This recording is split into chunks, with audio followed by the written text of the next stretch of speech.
Buenos días, buenos días, buenos días. Les doy la bienvenida yo también y agradecido de que ustedes estén con nosotros en esta mañana. Cualquiera de ustedes que nos esté visitando en esta mañana por primera vez, por favor, siéntase como en casa.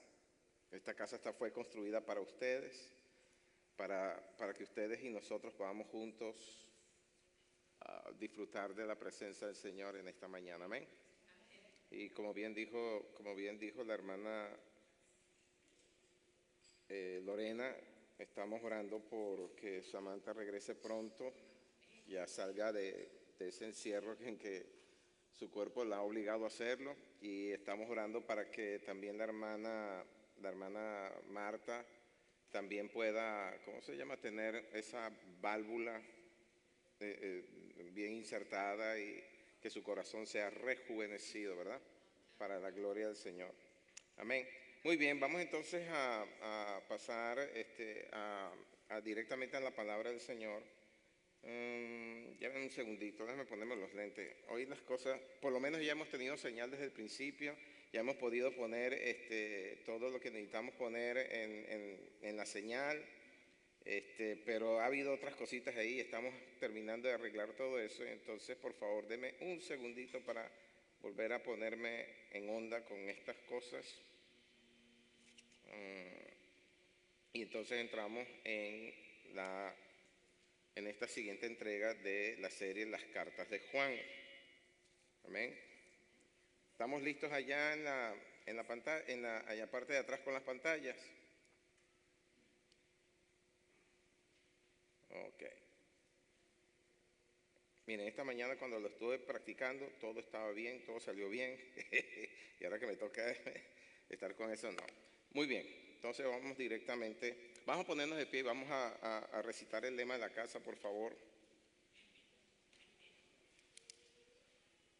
A ver, ¿quién quiere comenzarlo? Ok, todos a la vez entonces.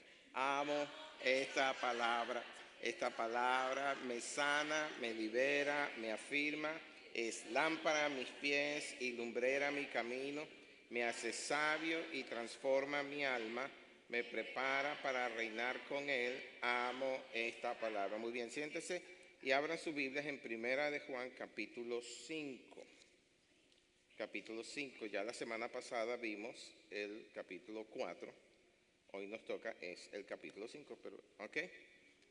Y el título de la enseñanza de hoy se llama Para que sepamos, ¿no? Entonces,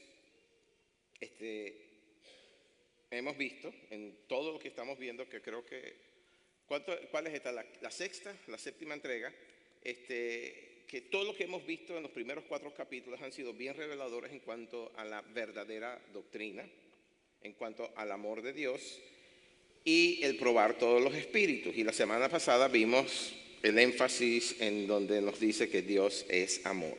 ¿Okay? Y probar los espíritus viene justamente para refrendar la razón por la cual Juan escribió estas cartas, para refutar las falsas doctrinas que alejaban a los creyentes de la verdadera fe y que salieron de adentro de la misma iglesia. ¿Okay?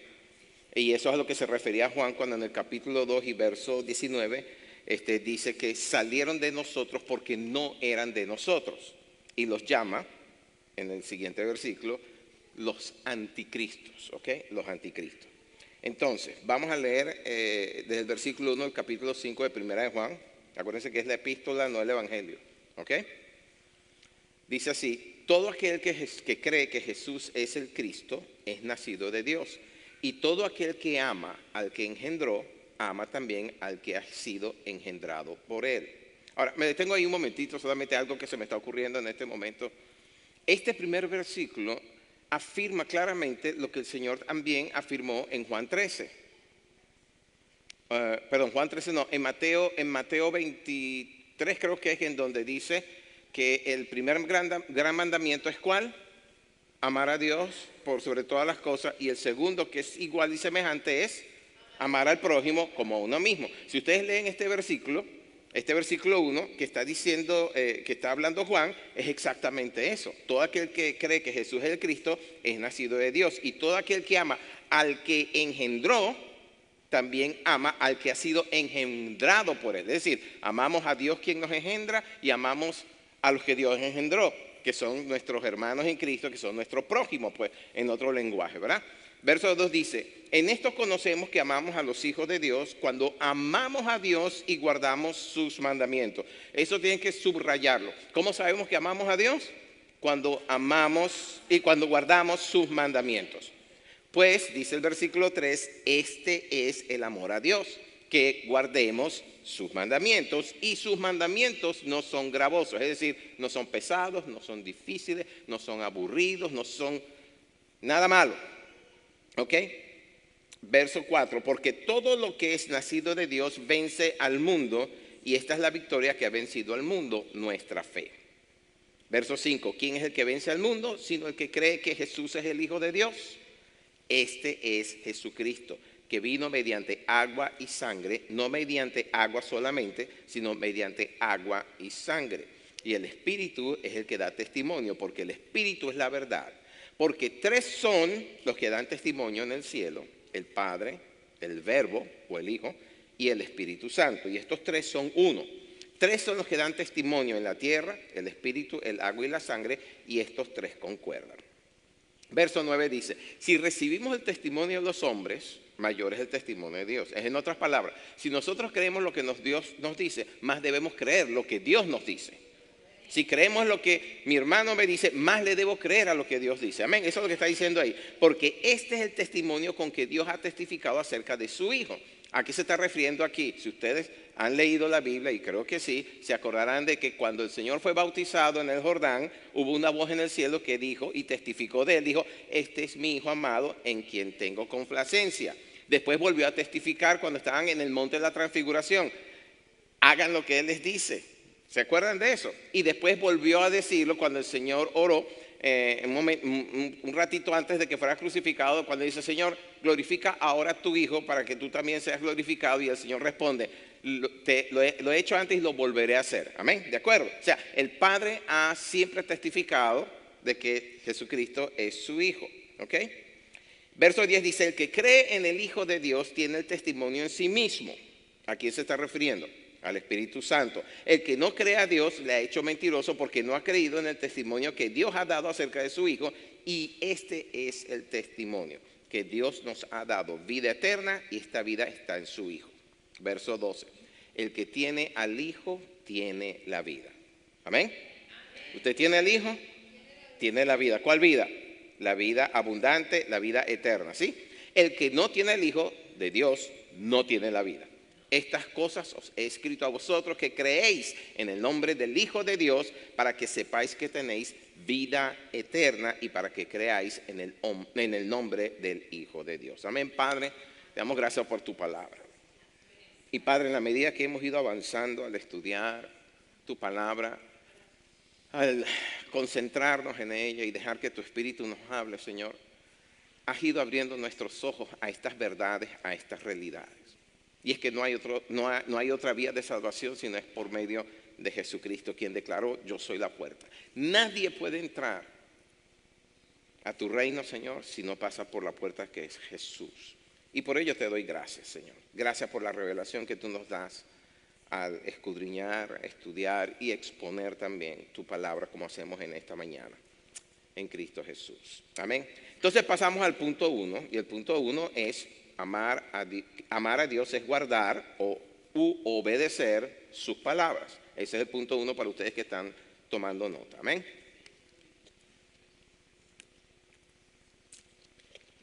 Amar a Dios es guardar sus palabras. Así fue como lo dijo el Señor en Juan 14:15. Debe estar en la pantalla. Si me amáis, guardad mis mandamientos. Y ese verbo guardad es un verbo en imperativo. ¿Ok? Es decir, es una orden. Todo verbo en imperativo se traduce en una orden, ¿ok? Si me amáis, guardad mis mandamientos, y yo rogaré al Padre y os dará otro paráclito para que esté con vosotros para siempre. Y de este modo, entonces, el Señor vincula el amor que decimos profesarle con nuestra disposición a cumplir lo que Él establece, haciendo evidente que no basta, como dice aquella canción, no basta con decirlo, es necesario hacerlo, es necesario obedecer, ¿ok? Y ya todos sabemos, porque ese es un punto en donde hemos hecho mucho énfasis, que a Dios lo que le gusta lo que le agrada es que le hagan caso. En otras palabras, que obedezcan sus mandamientos y las directrices que Él nos da para vivir, porque cada uno de nosotros tenemos individualmente, aparte de los confines de su ley, ¿verdad?, en la cual podemos vivir por gracia, ¿ok?, y seguir siendo salvos. Mientras estamos en esos confines, a Él lo que le gusta es entonces que obedezcamos sus mandamientos, como se lo mostró el profeta Samuel al rey Saúl, el primer rey, en 1 Samuel 15:22, cuando dice, lo tienen en pantallas, pero Samuel respondió, ¿qué es lo que más le agrada al Señor? Y me detengo un momentito allí, ¿no? Porque muchos de nosotros creemos que estamos haciendo la voluntad de Dios cuando hacemos las cosas que creemos son de Dios y a nuestra manera. ¿Y qué fue lo que pasó con Saúl en ese capítulo? Si ustedes se acuerdan bien, Saúl recibió una orden de parte de Dios y fue que fuera y destruyera completamente a los amalecitas. Y no solamente a los hombres, no solamente a los que conformaban el pueblo de los amalecitas, de Amalek, sino que destruyera las vacas, los cerdos, los pollos, todo, las ovejas, los chivos, todo. Dios no quería que quedara nada de Amalek. Y si vemos a lo largo de la historia, todavía hay descendientes de Amalek hoy en día que están fastidiando al pueblo de Israel. Gente que siguió viviendo porque no obedecieron la orden de destruir completamente a Amalek. Lo que hicieron fue, sí, mataron a todo el mundo que encontraron por ahí, pero guardaron las ovejas, los chivos y todas esas cosas. Y cuando llega Samuel, y ya Samuel venía con una carga encima, porque Dios le dijo, antes le dijo, me pesa haber puesto a Saúl como rey, porque no me obedece. Entonces ya Samuel venía con esa carga. Y yo me imagino, en la narración que está, que Samuel venía no solamente apesumbrado, porque pasó toda una noche llorando hasta que Dios le dijo, basta ya de llorar, deja de llorar, que ya he elegido a otro que es mejor que él. Y entonces él llega con esa carga, llega apesumbrado, pero también llega molesto. Y sale Saúl a su encuentro y le dice, he obedecido al Señor en todo lo que me mandó. Y Samuel lo mira y dice, ¿y ese ruido de vacas, ese bramido de vacas, ese sonido que están produciendo ovejas y chivos, qué es eso que oyen mis oídos? Y entonces Saúl dice, bueno, es que después de haber derrotado a todo el mundo, a excepción del rey, porque Amalek quedó vivo, ¿verdad?, el pueblo agarró todo lo que había sobrado de lo que ellos traían y lo trajeron para presentarlo como una ofrenda por la victoria que el Señor nos había dado. Estoy parafraseando, ustedes lo pueden leer en 1 Samuel 15. Y entonces cuando Samuel le dice, y lo leo en la Nueva Traducción Viviente, pero ¿qué es lo que más le agrada al Señor? ¿Tus ofrendas quemadas y sacrificios o que obedezcas a su voz? Miren, hay gente que cree que porque diezman y ofrendan pueden hacer lo que les da la gana. Hay gente que piensa que con eso están comprando a Dios para hacer lo que les da la gana.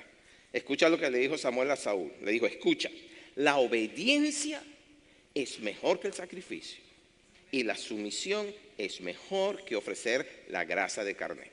Miren, es cierto que somos salvos por gracia. Es una verdad que es innegable. Pero esa salvación está condicionada a nuestra obediencia al Evangelio. ¿Ok? Y no a una parte del Evangelio, sino al Evangelio completo. Y esto lo estoy diciendo porque hay gente que agarra del Evangelio lo que les conviene. Agarramos todo lo que es bendición para nosotros, pero nos olvidamos de todo, de cumplir con el resto de ella, y que son las cosas que Dios demanda. ¿Qué es lo que Dios quiere? En Miqueas capítulo 6 el Señor dijo, el Señor a través del profeta dice, en el capítulo 6 dice, oh hombre, esto es lo que Dios te ha declarado y lo que a Dios le gusta. El que hagas justicia, ames misericordia y te humilles delante de tu Dios. ¿Ok? Pero nosotros hacemos lo que nos da la gana. ¿Ok? Entonces no podemos hacer lo que a nosotros nos parece bien, no podemos hacer lo que a nosotros más nos gusta, sino que tenemos que cumplir con toda ella, como está escrito en Hebreos 5:9. El Señor mismo, siendo hijo, aprendió la obediencia y vino a ser autor de eterna salvación a todos los que lo obedecen. ¿Saben qué? Eso se cumple en usted cuando usted también es obediente. Eso se cumple en usted cuando usted lee la palabra, cuando usted se levanta a orar y cuando escucha la voz del Espíritu que le dice, ve a tal persona, ora por él, imponle las manos y predícale mi evangelio para que sea salvo. Hay gente que a través de nuestra obediencia también son salvos. ¿Sí o no? A mí alguien me predicó porque fueron obedientes a Dios y me predicaron y yo fui salvo. Entonces esa persona fue autora, ¿ok? Conducto más bien de mi salvación en Cristo Jesús. ¿Está eso claro? ¿Ok? La salvación últimamente es la que da el Señor. Su sacrificio fue el que compró nuestra salvación. Pero Dios nos usa a cada uno de nosotros como vasijas para que también la autoría de su salvación se manifieste en otras personas. Acuérdense siempre de eso. Usted es los ojos, la boca, el oído, las manos, el corazón de Dios aquí en este mundo. Así que el énfasis en la obediencia en este capítulo que estábamos hablando ahorita es algo crítico para nuestras vidas. Es necesario que nos volvamos obedientes al Señor y renunciemos a hacer lo que nuestra carne nos pide, porque por ser desobedientes es cuando nos metemos en lío y empezamos a pasarlos mal. Y entonces pedimos, pastor, yo no sé por qué la estoy pasando tan mal. Mire, yo voy todos los domingos a la iglesia. Mire, yo diezmo. Mire, pero trabajo también duro y tengo que hacer esto y aquello. Y entonces cuando el Señor por ciencia le dice, pero ¿y esto? Dice, bueno, es que eso no le gusta al Señor. Y por hacer eso es que te está pasando lo que está pasando. Y no es que Dios te esté castigando, sino que te saliste de los linderos para protegerte que Dios te puso. ¿Okay? Es cuando tenemos nuestros hijos, cuando ellos se salen de los linderos que nosotros les ponemos, diciendo no hagas esto, no hagas aquello. ¿Qué pasa? Se salen y pum, algo les pasa. ¿Fue que los castigamos nosotros? No. Es cuando, como cualquiera de ustedes que le ha dicho a su hijo pequeño, no toques la plancha que te quema. ¿Usted lo castigó cuando se quemó? No, él mismo se metió en ese lío por estar desobediente. ¿Ok? Igual sucede. No es un castigo de Dios, es producto de nuestra propia desobediencia. Cuando nos salimos de los linderos de su palabra, de su ley, nos metemos en problemas. ¿O por qué cree usted que Dios puso en su ley no matarás, no hurtarás, no fornicarás, no cometerás adulterio, no mentirás? Para protegernos. Para protegernos. ¿Ok? Bien, y esto lo tengo que decir porque hay quienes piensan y piensan erradamente que la gracia es una licencia para pecar, que la gracia de Dios nos permite hacer lo que nos da la gana. ¿Ok? Lo interpretan como una licencia para vivir en pecado y es todo lo contrario a lo que dice la Escritura. Vamos a Romanos 6, versos 1 y 2. ¿Qué pues diremos? Escribe Pablo ante esta misma disyuntiva. Perseveraremos en el pecado para que la gracia abunde. En ninguna manera, dice, porque los que hemos muerto al pecado, ¿cómo viviremos aún en él? Y aquí enfatizo, los que están bajo la gracia es porque han muerto al pecado. ¿Me escuchó? ¿Usted está bajo la gracia? Es porque ha muerto al pecado. ¿Ok? Ahora somos redimidos. Pero el Señor no se puede quedar solamente en el papel de redimido. No se puede quedar solamente en el papel de redentor.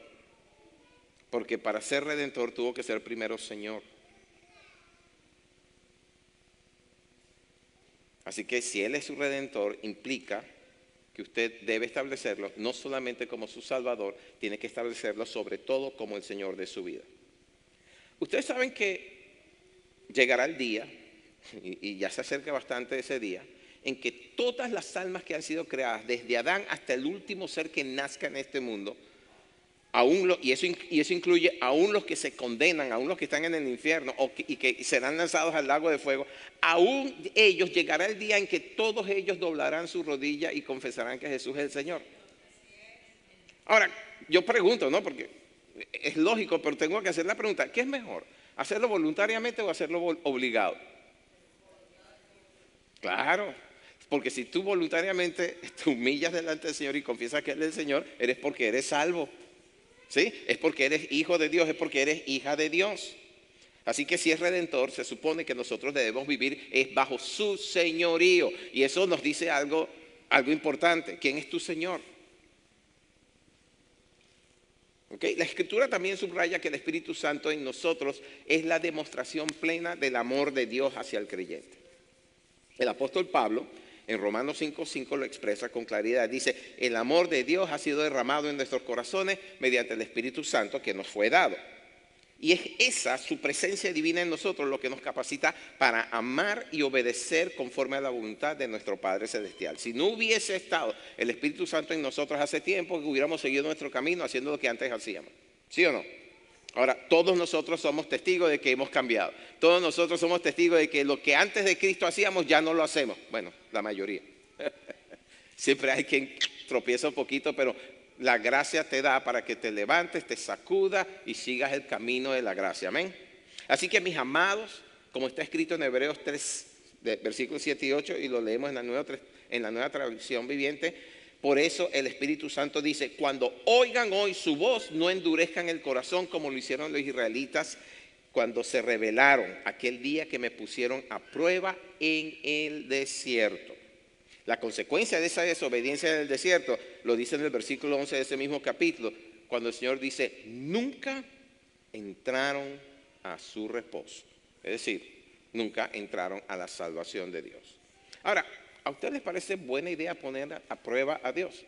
Hay un solo lugar en la Biblia en donde Dios dice, pruébenme esto, que yo me acuerdo. Diga, Dios me corrige si hay otra parte, pero yo creo que es la única parte, y es en Malaquías 3:10, en donde el Señor dice, pruébenme en esto, traigan los diezmos al alfolí y yo les abriré la ventana de los cielos. Es el único lugar donde yo encuentro, o me acuerdo, ¿verdad? Que Dios diga, pruébame. Ok, volvamos a leer 1 Juan 5. Versos 1 al 3, dice, todo aquel que cree que Jesús es el Cristo es nacido de Dios. Y todo aquel que ama al que engendró, ama también al que ha sido engendrado por él. Y en esto conocemos que amamos a los hijos de Dios cuando amamos a Dios y guardamos sus mandamientos. Pues este es el amor a Dios, que guardemos sus mandamientos y sus mandamientos no son gravosos. Ahora, si ustedes se dan cuenta, ahí lo que Juan está subrayando es la fe, el amor y la obediencia. Las tres van de la mano. Usted no puede hacer una cosa sin hacer la otra. Usted no puede amar al prójimo si primero no tiene fe en Jesucristo como su Señor y Salvador. Y tampoco puede tener fe si no obedece a la palabra de Dios. Los tres están bien entrelazados, ¿ok? La fe en Cristo nos sitúa en la familia de Dios. El amar a Dios nos lleva a amar a los demás. Y guardar sus mandamientos es la expresión más genuina de ese amor que decimos tener, ¿ok? Y en 1 Juan 4, 7:27, que fue la porción que enseñó mi esposa la semana pasada, bueno, una gran porción, ella enseñó ahí 14 versículos, allí vemos a Juan hacer énfasis en que Dios es amor y que quienes le conocemos hemos de amar también a nuestro prójimo, ¿ok? Hace un momento les hablé de Mateo 22 o 23, en donde dice que el Señor dice que amar a Dios por encima de todas las cosas y amar al prójimo es el otro mandamiento que es igual de importancia y semejanza a él, ¿verdad? Bueno, el Señor añade en el versículo 40 de ese capítulo que de esos dos mandamientos, de amar a Dios primero y al prójimo después, igual que a uno mismo, depende toda la ley y los profetas. En otras palabras, si usted agarra la Torá, que es la ley, y agarra todos los escritos de los profetas y los resume en una sola cosa, lo que sobresale, lo que usted puede resumir todo eso es en lo siguiente, en amar a Dios por encima de todas las cosas y al prójimo como uno mismo. Eso es lo que está diciendo el Señor allí en Mateo 22, ¿ok? Y la palabra depender que él usa en ese versículo, donde dice, depende toda la ley y los profetas, en el griego es kremanimi, creo que así es como se pronuncia kremanimi, que literalmente significa colgar de. Es cuando uno cuelga algo de, como cuando al Señor lo colgaron en un madero. Es decir, cuando fue crucificado. Entonces, depende que el amor a Dios y el amor al prójimo depende de. ¿Saben a dónde voy con esto, verdad? Porque esa palabra entonces depende de el cumplimiento de la ley y lo escrito o lo anunciado por los profetas. Depende de que el Señor se haya dejado colgar de un madero. Si Él nos hubiera dejado colgar en un madero, ¿qué hacemos nosotros aquí? Seguiríamos siendo pecadores sin remedio. Pero el Señor se dejó colgar en un madero por amor al Padre, en obediencia al Padre y por amor a cada uno de nosotros. Oye, se perdieron una tremenda oportunidad de decirle gloria a Dios que se dejó colgar en la cruz por mí. Vamos, practíquenlo, ¿verdad? Practiquen. ¡Gloria a Dios! Sí, a ver si se despiertan porque okay, por amor a Dios primero y por amor a nosotros después el Señor se dejó colgar en un madero. Y al igual que un recién nacido entonces que nace que nace de nuevo, cuyo espíritu nace por la gracia que es derramada en él, ¿verdad? También necesita crecer. Como todo niño que nace también necesita crecer, pero en lo espiritual, ¿verdad? Porque necesitamos crecer hasta alcanzar la estatura de un varón perfecto. Y ese varón perfecto es ¿quién? Jesucristo, ¿verdad? Y es crecer a su imagen y semejanza, es decir, en santidad, en amor y en obediencia. Por eso es que estamos llamados a obedecer su palabra con gozo, expresando el amor divino que Él ya ha depositado en nuestros corazones. Dijo el Señor Juan 13:34, y aquí viene ese mandamiento que el Señor nos dio. Y dése en cuenta de esto. El Señor dijo, yo no he venido a abrogar sino a cumplir. En otras palabras, Él cumplió con toda la ley de Dios, cumplió con todos los mandamientos de Dios. Y la única ley que añadió, ¿verdad? La única ley que añadió es la que encontramos en Juan 13:34, en donde dice, un mandamiento nuevo os doy, que os améis unos a otros como yo os he amado, que también os améis unos a otros. Es el único nuevo mandamiento que el Señor dio, además de lo que están. Pero hay gente que desprecia los anteriores, pues dice, no, yo estoy bajo la gracia, yo soy hijo del nuevo pacto, ese es Nuevo Testamento, ese es Antiguo Testamento. Mire, teológicamente, doctrinalmente, probado, el Nuevo Testamento no se sostiene sin la base del Antiguo Testamento. Y hay gente que quiere desechar el Antiguo Testamento. Y hay gente que quiere tomar el Evangelio como le da la gana. Como hay tantas denominaciones hoy en día que no admiten que para el día de hoy los dones, el bautismo en el Espíritu Santo funcionan. Dicen, no, eso cesó de ser cuando murió el último apóstol, dicen. Por lo tanto, le quitan el poder a lo que el Espíritu Santo quiere hacer a través de nosotros. Sin embargo, Dios hoy sigue bautizando gente en el poder de su Espíritu. Sigue manifestando los dones de sanidad, los dones de milagros, ¿verdad? De echar fuera demonios, sanar enfermos. Sigue. Hay gente que todavía hoy en día tiene el poder de multiplicar cosas dadas por el Espíritu Santo. Pero esta gente dice, no. Ahora lo que tenemos es la palabra escrita. Mira, la palabra escrita sin el Espíritu es letra muerta. Y si tú crees solamente lo que está escrito sin el Espíritu, eres un intelectual, no un hijo de Dios. ¿No? Porque entonces, ¿dónde dejas Marcos 16? ¿Acaso Marcos 16 era para el último apóstol? Donde dice, y pondrán las manos sobre los enfermos, sanarán, en las manos tomarán serpientes venenosas y nada les hará daño. ¿Acaso eso nada más era para ellos? El Señor dijo en ese versículo, y estas señales seguirán a los que creen. Y no eran los creyentes del primer siglo, son los creyentes de todos los tiempos que se viven bajo el sol. Pero hay gente que no cree en eso. Y viven vidas miserables, ¿saben? Porque no ven el poder de Dios manifiesto en medio de nosotros. Doctrinalmente se les llama los cesacionistas, porque según ellos, toda la manifestación del Espíritu Santo cesó cuando murió el último apóstol. Sin embargo, Dios sigue llamando gente al ministerio apostólico, al ministerio profético, al ministerio pastoral, al ministerio magisterial. Sino para que el Señor le hubiera inspirado a Pablo a escribir en Efesios 2, 20, 21, que la iglesia, el edificio, que la iglesia, que es el cuerpo de Cristo, se edifica sobre las enseñanzas de los apóstoles y los profetas, siendo Jesucristo la piedra angular del ángulo. ¿Cómo va a crecer ese edificio unido en todas sus coyunturas si no existieran los apóstoles y los profetas? Dios sigue hablando a través de sus siervos los profetas. Dios sigue hablando a través de sus siervos los apóstoles. Dios sigue hablando a través de sus siervos los pastores y los evangelistas y los maestros. Dios no ha cesado en su obra. Amén.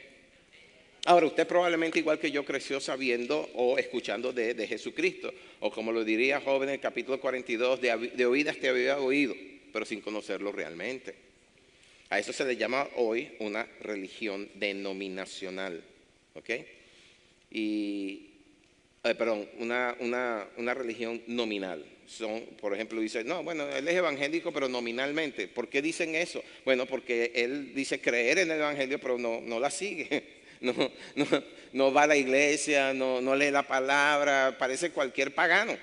¿Okay? Igual un católico nominal o qué sé yo. Hay gente que, no, yo nací ahí, por tradición me llaman católico, pero no lo soy. Y no le estoy echando tierra aquí a ninguna religión, ¿okay? No es eso lo que estoy queriendo decir, pero tengo que decirlo. A mí, que yo que nací, crecí en el catolicismo, nunca se me enseñó, nunca se me dijo que la salvación solamente viene por Cristo. Sino que y eso que estudié 13 años en una escuela católica, en un colegio católico de padres de la denominación dominica, los padres dominicos, ¿ok? Dominicana es aquella que está allá, esa que está por ahí. ¿Ok? No, nunca se me dijo eso, sino que se me puso el énfasis en que por ser un buen católico ya había nacido salvo, por haberme sido bautizado de chiquitico, ya era salvo y que ya pertenecía a la familia de Dios, y por lo tanto lo único que hablaba, de lo que me enseñaban y ponían el énfasis eran los cánones de la religión. Primero bautismo, segundo confirmación, tercero Eucaristía, cuarto, no sé, ya no me acuerdo. Primero bautismo, segundo confirmación, tercero penitencia, cuarto Eucaristía, quinto no sé qué cosa, hasta llegar a la última, que era extrema unción, que era cuando estaba a punto de morirme, ¿okay? Eso fue lo que me enseñaron. Y entonces entonces toda mi atención, bueno, eso fue hace tantos años, imagínense, hace 6 décadas, toda la enseñanza y todo el énfasis lo pusieron entonces desviando mi atención hacia María y los santos y la tradición católica, pero nunca me hablaron. Sabía por referencia que Jesucristo era el Hijo de Dios, pero en la inferencia que ellos daban era: María es superior a Jesús. Clama a María, ora el rosario. ¿Y dónde está Jesús?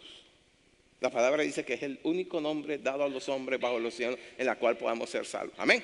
Entonces, esas son las cosas que opacan nuestro crecer en Cristo. Cuando le prestamos, inclusive en la tradición protestante, nosotros históricamente nacimos bajo la tradición protestante, y eso no fue malo, eso fue bueno, porque a través de la protesta de Martín Lutero en la catedral de Wittenberg, donde clavó una tesis de 100 páginas, creo que fue 99 páginas, 100 páginas, él estableció que las escrituras claramente decían que la salvación es solamente por fe, en latín sola fide, solamente por fe.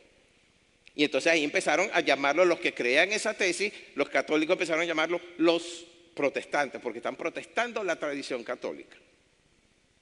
Un poquito de historia de la iglesia, ¿verdad? Sospecho que así como a mí me pasó, que a muchos de ustedes también les pasó, y después fue que por gracia llegaron al conocimiento de la verdad. Así que esa porción de su carta, Juan la escribe para nosotros, y está usando el tiempo verbal en presente, ¿ok? Le está escribiendo a gente como usted y como yo, que habíamos crecido en una religión nominal, pero que luego entendimos, y eso es nuevamente solamente por la gracia de Dios, que la salvación es por fe, no por obras, ¿ok? Y lo escribe para que también entendamos que al creer obtenemos una nueva identidad, que es exclusivamente dada solamente en Cristo. Y que esa nueva identidad debe conducirnos entonces a la obediencia de todo lo que Cristo mandó y no al revés. ¿Ok? Pasamos de ser hijos de ira, como dice Pablo en Efesios 2:3, y ser hijos de ira es estar bajo la ley, ¿verdad? Pero pasamos de ser hijos de ira a ser hijos de Dios por adopción. Hemos recibido lo que se llama en Romanos 8:15 el espíritu de adopción, que es el Espíritu Santo, el Espíritu de Cristo. Pero también, y fíjense en esto, porque estamos haciendo énfasis aquí en ¿qué? En la obediencia. También dice Pablo en 1 Corintios 7:22 que somos esclavos de Cristo. Somos esclavos de Cristo. Pero tenemos los beneficios de ser hijos y también herederos. Amén. Pero somos hijos de Dios. Pero debemos obedecer como si fuéramos esclavos de Cristo. Bueno, yo sé que ninguno de ustedes han tenido esclavos. Bueno, ustedes esposos no han tenido esclavos, sus esposas sí.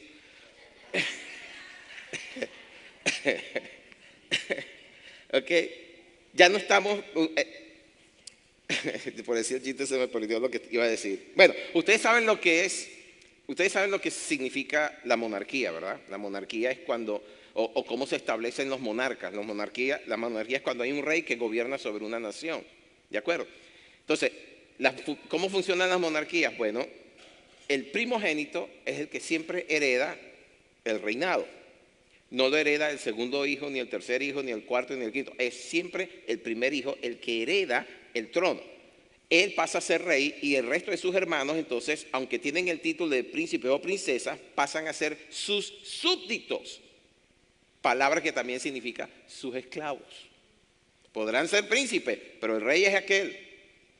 Es mi hermano mayor, pero eres su esclavo. Eres su esclava. ¿Ok?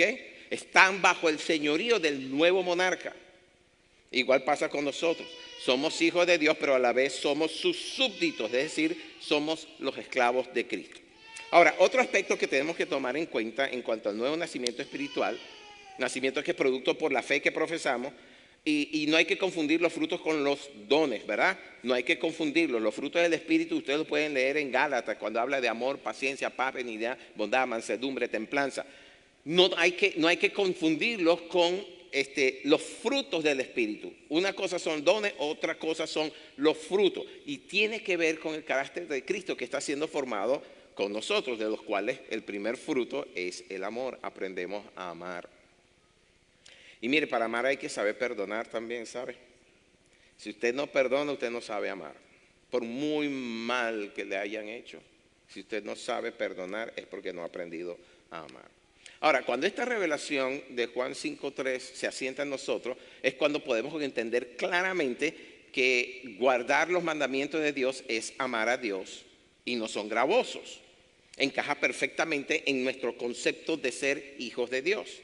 Porque Dios no pagó el precio de nuestra salvación para darnos luego mandamientos que eran sumamente difíciles de obedecer. Al contrario, sus mandamientos dejan de ser un yugo pesado, como dijo el Señor en Mateo 11:30, para ser un yugo fácil y una carga ligera. Lo leemos en el versículo de Mateo 11:29, debe estar en la pantalla. Llevad mi yugo sobre vosotros y aprended de mí que soy manso y humilde de corazón. ¿Y qué dice? Hallaréis descanso para vuestras almas, porque mi yugo es fácil y ligera mi carga. ¿Amén? ¿De acuerdo? ¿Quieres andar por la vida con nada que te estorbe mucho ni que te sea pesado? Obedece a Dios. Pasamos al segundo punto, nuestra victoria. ¿Ok? Nuestra victoria, para ustedes que están anotando. Punto 2, nuestra victoria. Yo por lo menos sé que aquí enfrente he visto varios anotando, ahí están Serafín y Noemí también están anotando, miren, con 12 años están anotando. En 1 Juan 5, versos 4 y 5, Juan se enfoca en la victoria del creyente y escribe, porque todo lo que es nacido de Dios vence al mundo, y esta es la victoria que ha vencido al mundo, nuestra fe. ¿Con qué vence usted al mundo? Con su fe. Y esa fe tiene que servirle para poder enfrentar las circunstancias de todos los días. Circunstancias que a veces no son muy agradables. ¿Ok?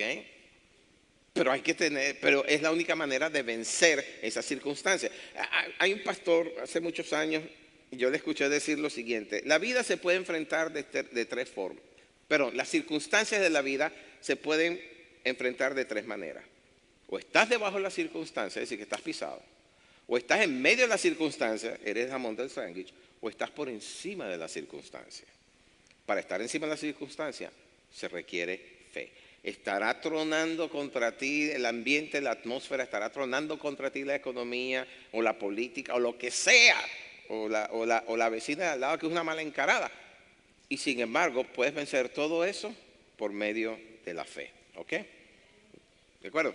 Ahora, aquí obviamente se está refiriendo a aquellos que han nacido de nuevo, cuando dice, porque todo lo que es nacido de Dios, ¿verdad? A los que creen que Jesús es el Hijo de Dios, como los vencedores de este mundo que está lleno de, como dicen Colosenses 2:8, filosofías, tradiciones y huecas sutilezas.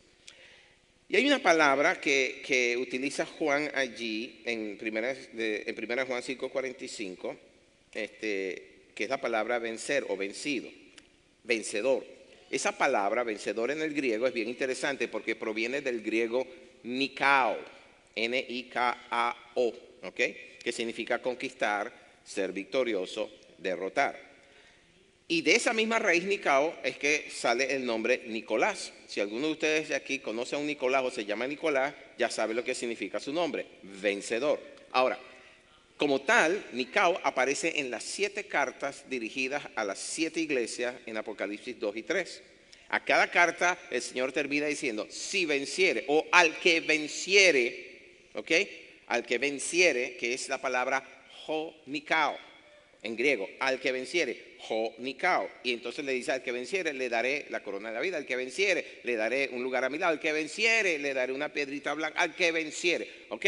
Nikao. Ahora, Nikao, esa palabra era popular entre los griegos. Ellos tenían una falsa diosa llamada Nike o Nike, ¿verdad?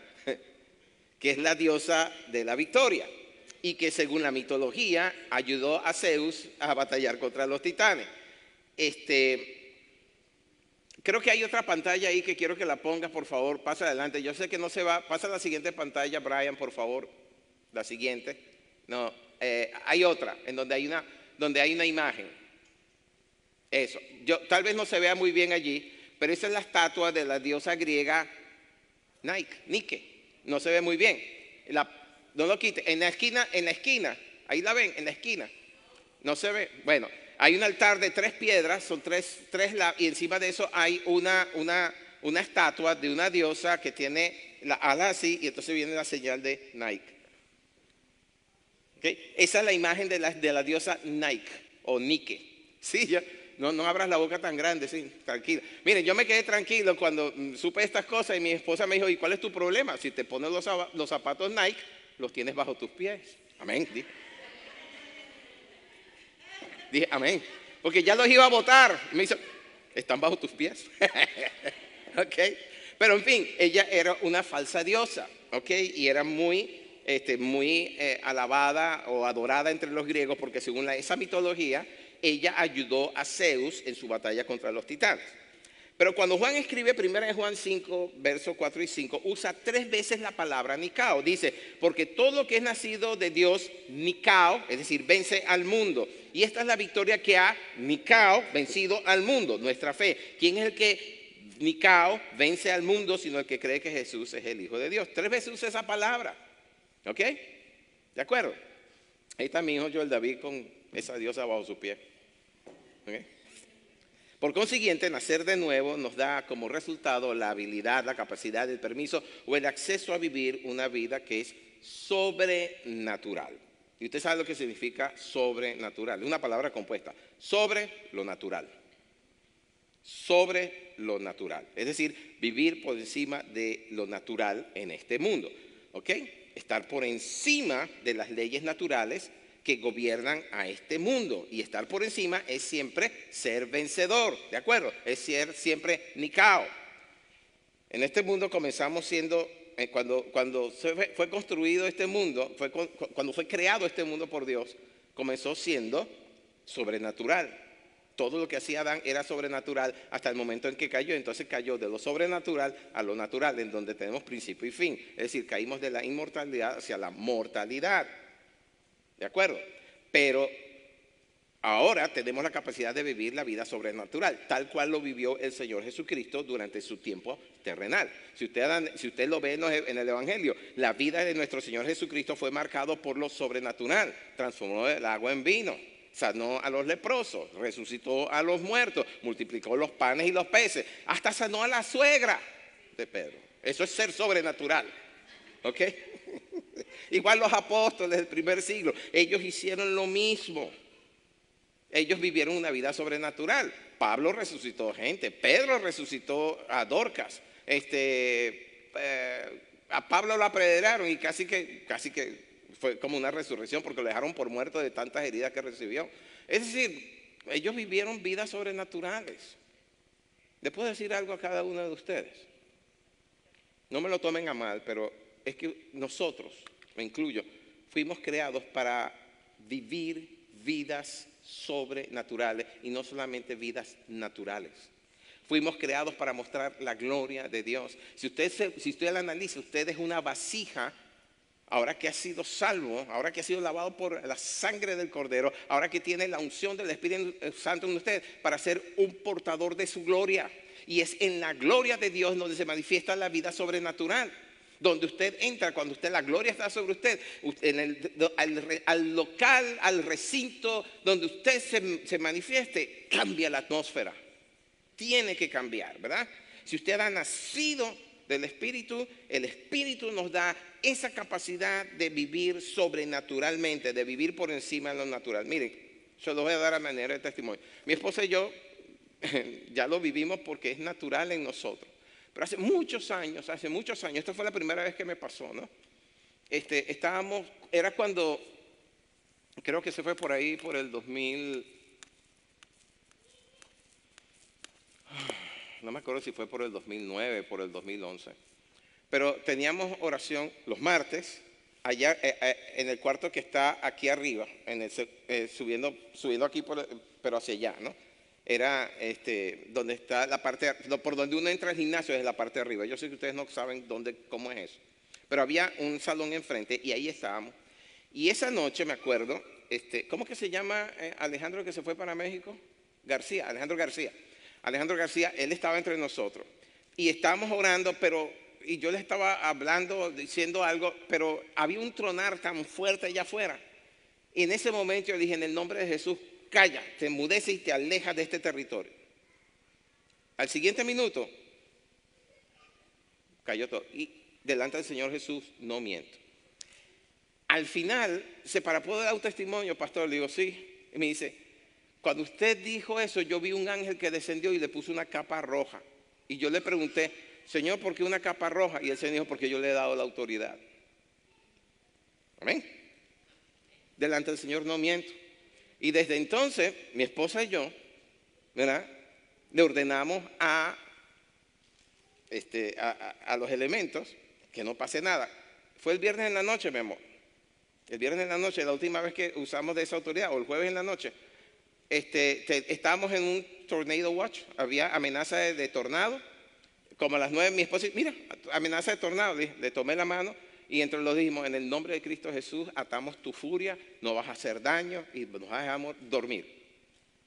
Pip, pip. Apagamos la televisión y nos acostamos a dormir. En la mañana siguiente, mi esposa, cuando despertamos, dice, no pasó nada, ¿verdad? Que yo sepa, no, todavía está el techo aquí. Pero lo hemos hecho antes, tú eres testigo de ello, Ana es testigo de ello. Hemos tomado autoridad cuando vienen esas amenazas fuertes, hemos tomado la autoridad y no pasa nada. Y tenemos tanta evidencia de ello que lo creemos y actuamos en fe. Eso es lo que se llama actuar en fe, ¿cierto? ¿Okay? Entonces, tenemos la capacidad de vivir vidas sobrenaturales, sí. Lo único sobre lo cual yo no tengo autoridad es sobre mi esposa, pero por lo demás. ¿Okay? Así que si vivimos por encima de las circunstancias, somos llamados vencedores. ¿Okay? Entonces, cuando Pablo, lleno del Espíritu Santo, escribe Romanos 8:37, bueno, se refería a lo que primero dice en Romanos 8:35, en donde señala todo lo que en este mundo natural nos aflige, como tribulación, angustia, persecución, hambre, desnudez, peligro o espada. ¿Okay? Se está refiriendo a eso, a todas las cosas que atribulan nuestra vida. Y entonces llega al versículo 37 y dice, antes en todas estas cosas somos más que hipernicao. Más que vencedores, hipernicao. Ahí lo pueden ver en pantalla. Yo sé que los que están atrás tienen que estirar los ojos, pero es que eso es lo que nos dan las pantallas. Vamos a ver si Dios nos da la gracia de tener una pantalla que vaya de allá hasta acá, una sola y se vea. ¿Ok? Pero bueno, eso no es importante ahorita.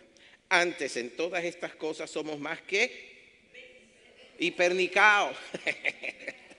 Más que vencedores por medio de aquel que nos amó. Y la palabra hipernicao está compuesto también por dos palabras. Hiper, que es un prefijo y significa encima, más allá, sobre, ¿verdad? Como que una palabra que empieza por hiper, Gadiel.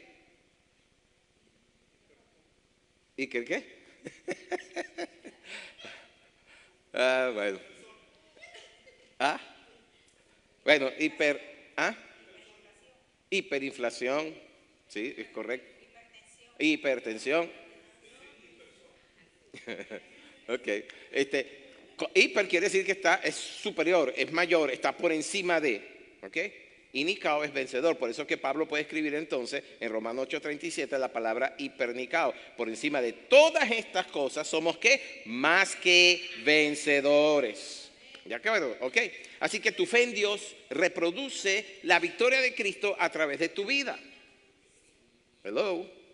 Date cuenta que no eres cualquier ser, no eres cualquier persona, no eres uno más del montón, por favor. Eres hijo de Dios y a través de tu vida el Señor quiere reproducir su vida que, como te dije hace un momento, fue sencillamente sobrenatural.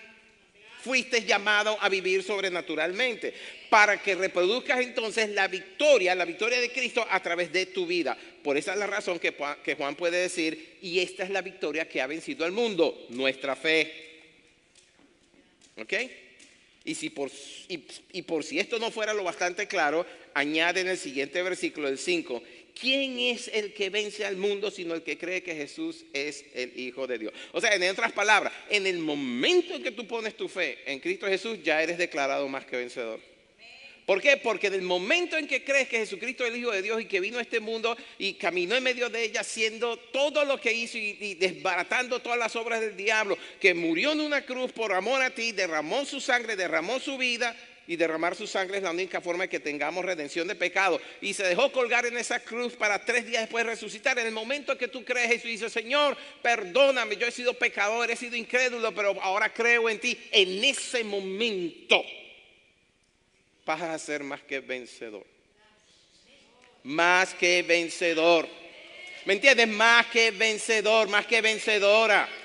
Tu circunstancia ya no te debe derrotar. Aunque tardes en superarlo, lo vas a superar porque eres más que vencedor, más que vencedora. Amén, ¿de acuerdo? Samantha, si me estás escuchando, aunque tardaste 2 semanas en el hospital, eres más que vencedora sobre esa situación. Y cualquier otro que me esté escuchando por allá que esté padeciendo alguna enfermedad, aunque tardes en superarlo, lo superas, eres más que vencedor. Todo depende de tu fe. Aleluya, gracias. Así que el mismo poder que te concedió tu nuevo nacimiento produce en ti ahora una vida sobrenatural. Y es totalmente natural para los que han nacido del Espíritu, que el Espíritu los guíe a vivir sobrenaturalmente. No intelectualmente, sino sobrenaturalmente. Paso al punto 3. Este es un poquito más complicado, son los 3 testigos. ¿Cuántos de ustedes han leído acerca de los 3 testigos y no entienden lo que dice ahí? A mí por muchos años. Permiso, me tomo un poquito de agua. Tengo calor. Y ese es el fuego del Espíritu que me está consumiendo aquí. Así que por favor, da un poquito más de... Sí.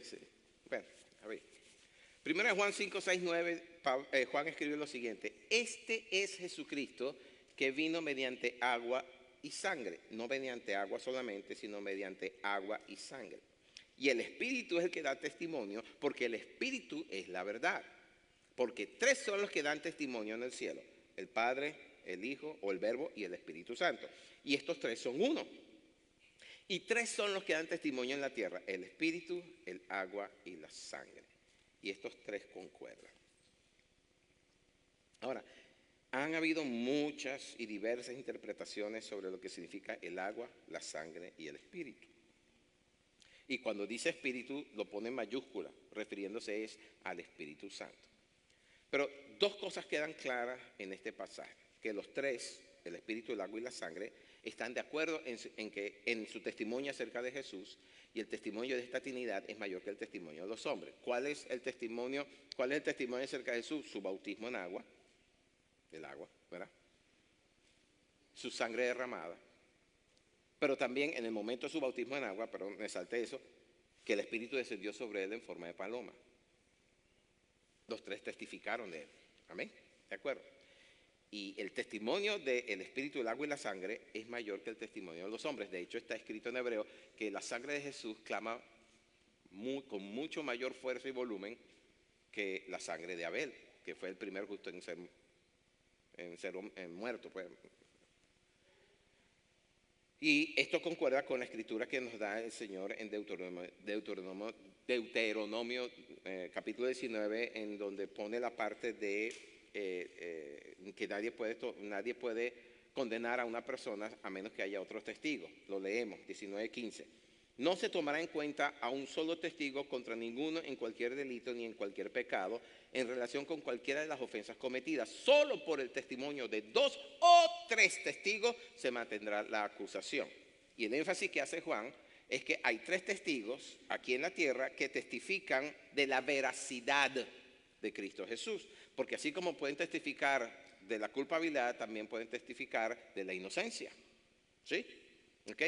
Y es que 3 testigos, la razón de la ley dice 2 o 3 testigos, 3 testigos brindaban protección contra falsas acusaciones. Nadie podía ser condenado por el testimonio de un solo testigo malintencionado. Pero si 3 testigos se ponían de acuerdo para decir una mentira, entonces lograban que un hombre inocente fuese condenado. Por eso la ley de Dios incluía una cláusula que desafiaba el testimonio de los testigos, los desafiaba a decir la verdad. Y abro un paréntesis, ¿se dieron cuenta de que si ustedes lo leen en el Evangelio, tanto en Lucas como en Mateo, que fueron solamente 2 testigos los que habiéndose puesto de acuerdo, lograron que condenaran al Señor? Cuando dijo que en 3 días que derribaría el templo y en 3 días lo volvería a armar. Ese fue el testimonio de 2 testigos. En otras palabras, tergiversaron lo que dijo el Señor Jesús y lograron que lo condenaran. 2 testigos nada más, no buscaron un tercero. ¿Por qué? Porque era imposible que encontraran contra el Hijo de Dios, que nunca pecó, una falta. Entonces tuvieron que crear una mentira y con eso llevaron al Cordero de Dios, que nunca pecó, al matadero. Pero nuestro Dios es un Dios sabio y es también justo. Y por eso también había una provisión en la ley para el testigo falso, dándole el castigo correspondiente a la acusación del que era, o del crimen del que era inocente.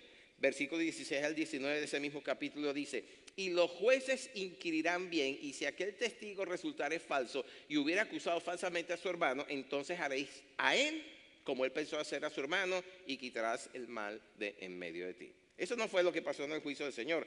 Apenas dice, dinos, dijo el sumo sacerdote, ¿eres o no el Hijo de Dios? Y él dijo, lo soy, y verán al Hijo del Hombre venir en las nubes en gloria. Él nunca inquirió, el sumo sacerdote nunca inquirió en que si estos 2 testigos están diciendo verdad o mentira. Sencillamente lo acusaron. Así que un solo testimonio no validaba solamente. Así que el número de testimonios no validaba solamente la verdad o no, como tampoco lo validaba el número de testigos, sino que el requisito más importante de los testigos tenía que ser su carácter. ¿Es creíble el testigo? ¿No tiene nada por ahí oculto que haga que uno dude de su testimonio? Bueno, por eso es que el testimonio de Dios es siempre mayor que el testimonio de los hombres. El carácter de Dios es perfecto. Dice el Salmo 18:30, en cuanto a Dios, perfecto es su camino. Y 1 Juan 1:5 dice, este es el mensaje que hemos oído de él y os anunciamos. Dios es luz y no hay ninguna tinieblas en él. Y yo creo que eso es lo que quiso decir el Señor en Juan 14:30, cuando en un momento dado que estaba haciendo milagros y esas cosas, en Juan 14:30 dijo, ya no hablaré mucho más con ustedes, vámonos porque por ahí viene el príncipe de este mundo y nada tiene en mí. Nada tiene en mí. En otras palabras, el Señor era perfecto en todo. Nunca había participado del pecado. En cambio nosotros ya nacemos del todo en pecado, ¿verdad? Y no podemos decir, Él no tiene nada en mí. Bueno, esto también concuerda a lo que dice Juan 1:9 cuando lo llama al Señor, lo llama aquella luz verdadera. Ahora, ese mismo testimonio es importante que lo tengamos en nosotros mismos, porque dice 1 Juan 5:10 que el que cree en el Hijo de Dios tiene el testimonio en sí mismo. ¿Cuál testimonio? ¿Y quién da ese testimonio? Bueno, en Romanos 8:16 Pablo dice, el Espíritu mismo da testimonio a nuestro espíritu de que somos hijos de Dios. El mismo Espíritu. Si tú no tienes el testimonio del Espíritu Santo en ti, pregúntate qué es lo que está pasando. Si tú en este momento que te estoy hablando y estás escuchando que el mismo Espíritu da testimonio a nuestro espíritu de que somos hijos de Dios y tú tienes alguna duda de ser hijo de Dios, pregúntate qué es lo que está pasando. Si tú has caminado, has hecho la profesión de fe, has caminado, te has esforzado, pero no oyes la voz del Espíritu testificando, eres mi hijo, pregúntate qué es lo que pasa. Porque hay gente que sin darse cuenta han cerrado su oído, ¿verdad? Como dice el Romano, engrosaron su oído para no oír. ¿Okay? Ahora, en el siguiente versículo, el 17, es también importante porque afirma nuestra nueva identidad. Dice, si somos hijos, también somos herederos. ¿Ok? Como también lo reafirma Pablo en Gálatas 4:7 cuando dice, así que ya no eres esclavo. ¿Esclavo de qué? Del pecado. Así que ya no eres, ¿qué? Esclavo del pecado. ¿Sabes lo que quiere decir eso? Que no debe haber pecados repetitivos en tu vida. No dice que no pecarás, en algún momento vas a tropezar. Lo que dice que no puedes estar viviendo el mismo pecado todos los días, repitiéndolo constantemente. ¿Se entiende eso? Porque ya no eres esclavo de él. El Señor dijo en Juan 8, el que comete pecado, esclavo es del pecado. Y si estás constantemente repitiendo el mismo pecado, es porque eres esclavo del pecado. Pero el Hijo es el único que te puede hacer libre. De hecho, el Señor lo dijo en Juan capítulo 8 también. Al que el Hijo libertar, ese será verdaderamente libre. Entonces, si tienes un vicio que constantemente lo estás alimentando, eres esclavo de ese vicio. Si eres esclavo de la pornografía, por decir un pecado de esos sociales ahora, si eres esclavo de la pornografía y no puedes dejar de verlo, es porque eres esclavo de la pornografía. Y le estoy hablando a hombres y a mujeres, porque los estudios dicen que también las mujeres están metidas de cabeza, las mujeres del mundo, por favor, están metidas de cabeza en pornografía. Si constantemente está saliendo mentira por tu boca, ¿sabes quién está hablando por tu boca? El padre de las mentiras, y eres esclavo de ella.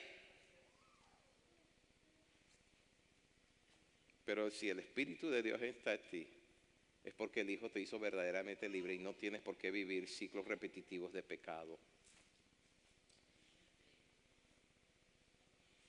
Así que en el cielo, como lo leímos en 1 Juan 5:7, tienes 3 testigos que dan testimonio de que has nacido de nuevo y que por lo tanto eres hijo de Dios. Dice, porque 3 son los que dan testimonio en el cielo. El Padre, el Verbo y el Espíritu Santo, y estos 3 son uno. Yo me imagino al Padre diciéndole al Hijo y al Espíritu Santo, ¿te fijaste en Mario? Ese es hijo, ¿verdad? Sí, yo testifico, dice el Espíritu Santo. Sí, yo testifico, dice el Señor Jesucristo. Ese hijo tuyo, Padre, ese es mi hermano menor que un día clamó y me dijo, Señor Jesús, yo te acepto. Y el Espíritu Santo, sí, a mí también me clamó diciendo, bautízame con tu Espíritu Santo. Yo testifico que es hijo tuyo. ¿Quién me condenará si tengo 3 testigos en el cielo que testifican a mi favor? ¿Ah? Vamos al punto 4. Para que os conozcan. Perdón, para que conozcan. Que estoy sin los lentes. Para que conozcan. 1 Juan 5:13 dice, estas cosas os he escrito a vosotros que creéis en el nombre del Hijo de Dios, para que sepáis que tenéis vida eterna y para que creáis en el nombre del Hijo de Dios.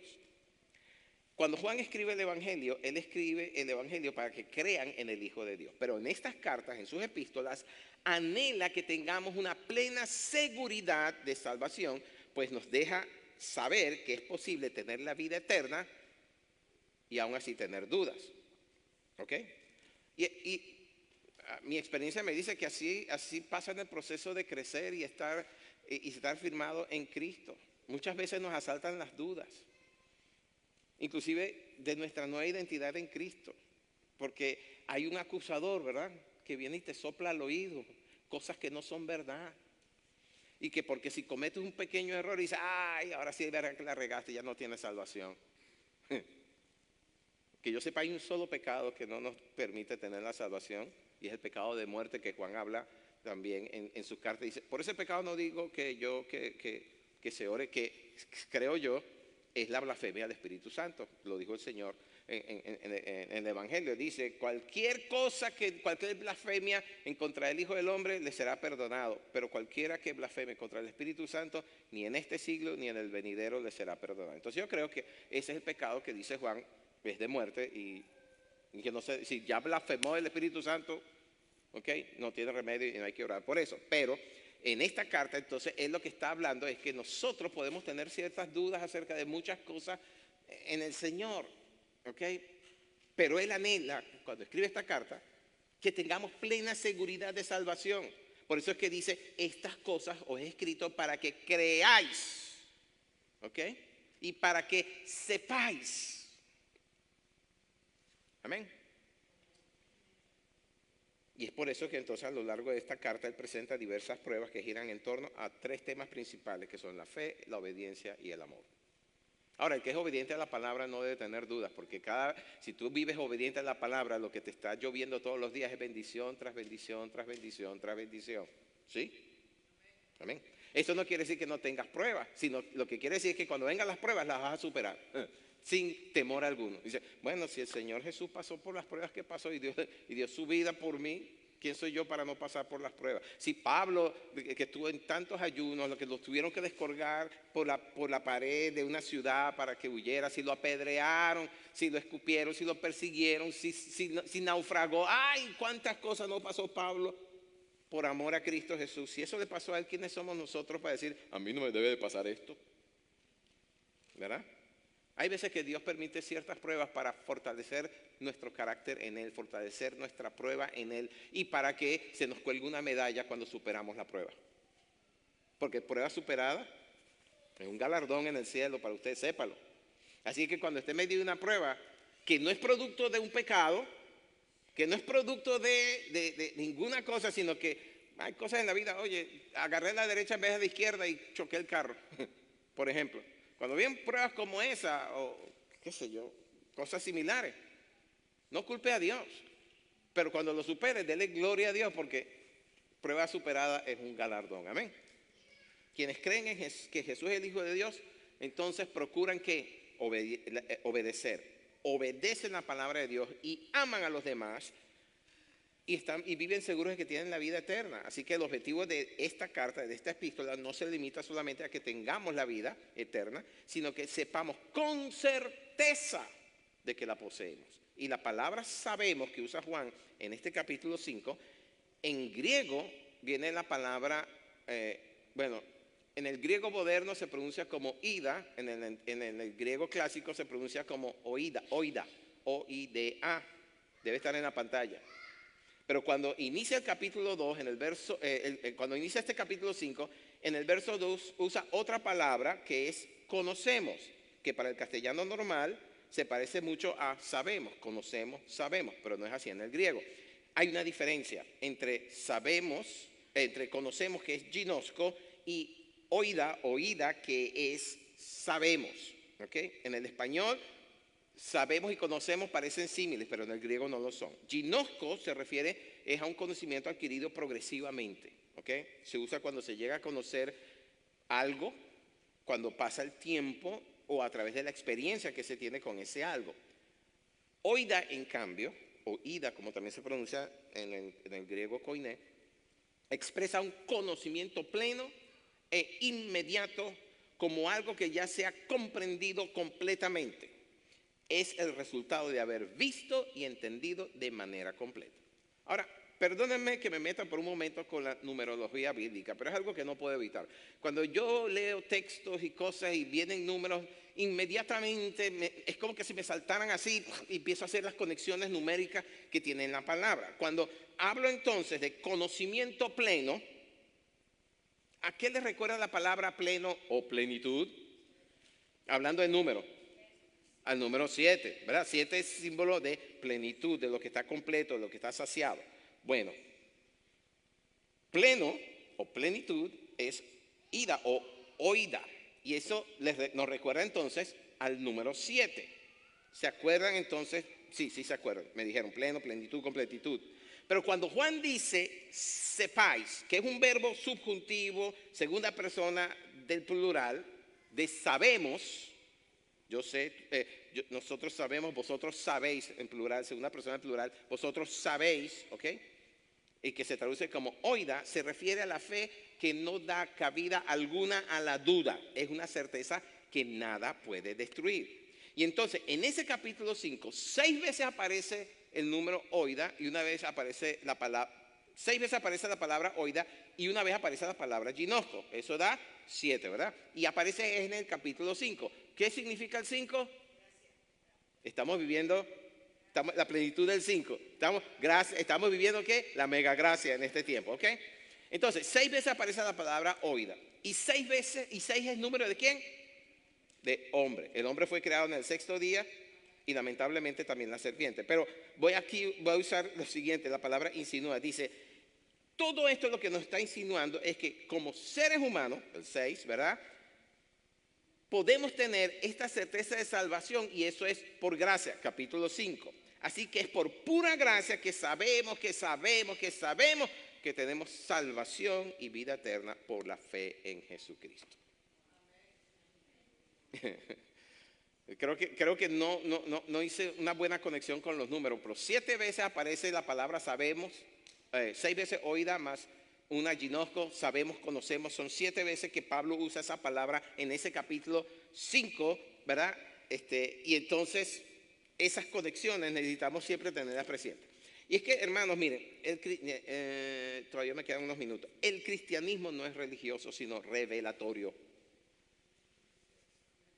Hello. ¿Alguien me escuchó en esta mañana? El cristianismo no es religioso, es revelatorio.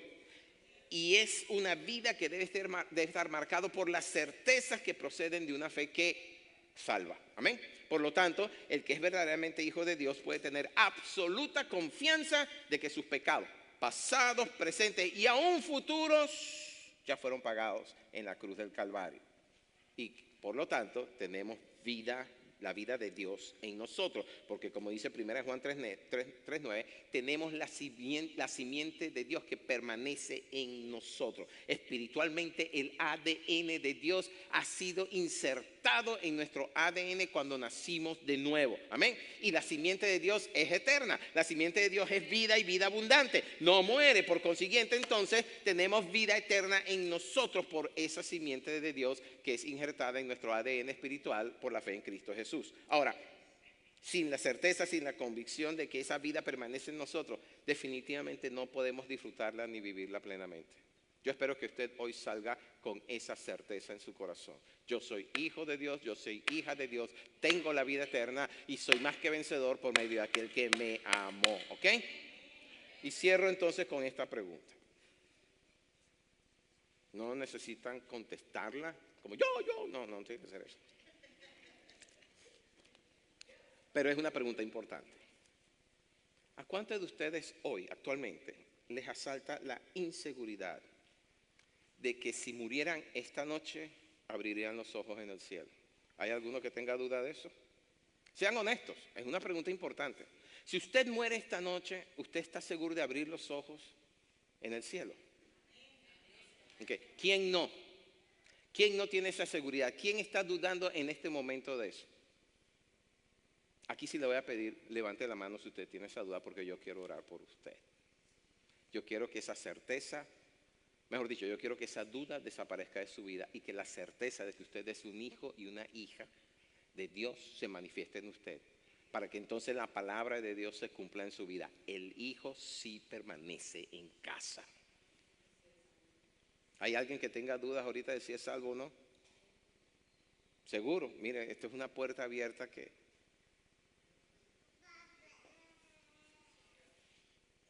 Bueno, amén. Que así sea. Estén seguros de su salvación en Cristo Jesús. Amén. Vamos a orar. Vamos a orar. Padre, gracias. Porque tu palabra nos revela, Señor Dios, que en ti tenemos una seguridad de salvación que nada ni nadie en este mundo nos la puede quitar. Gracias, Señor, porque tu palabra nos ha dicho claramente que el Espíritu testifica a nuestro espíritu. Tu palabra claramente nos dice que 3 son los que están en el cielo que testifican de nuestra nueva identidad.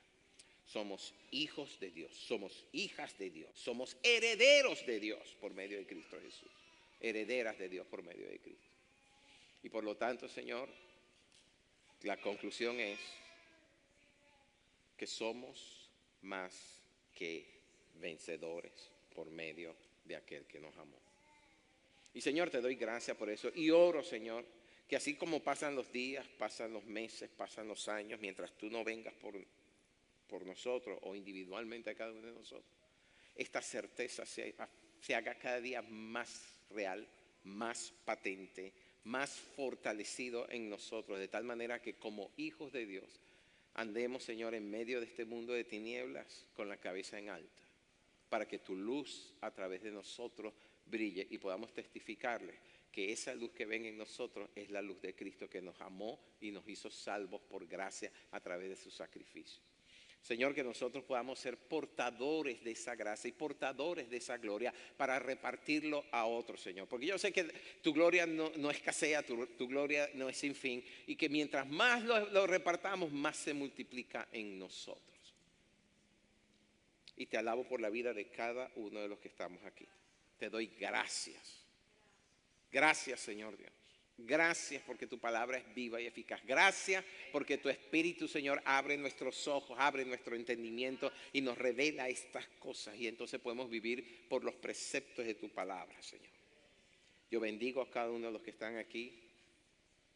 Declaro la oración sacerdotal que le dijiste a Aarón, era sobre el pueblo de Israel. Ahora yo le declaro sobre tus hijos. Que Jehová los bendiga y los guarde, que Jehová haga resplandecer su rostro sobre ustedes, que Jehová tenga de ustedes abundante misericordia, alce su rostro sobre ustedes y ponga en ustedes su shalom, su paz, en el nombre de Cristo Jesús. Le damos un fuerte aplauso, Señor. Ahora, quiero que por favor no se vayan todavía, por favor no salgan corriendo, tengo algo que comentarles. Por favor cierren la transmisión, nos despedimos de aquellos que nos están viendo por las cámaras, por el streaming. Sean bendecidos, nos vemos el próximo domingo a las 10 de la mañana. Dios los bendiga.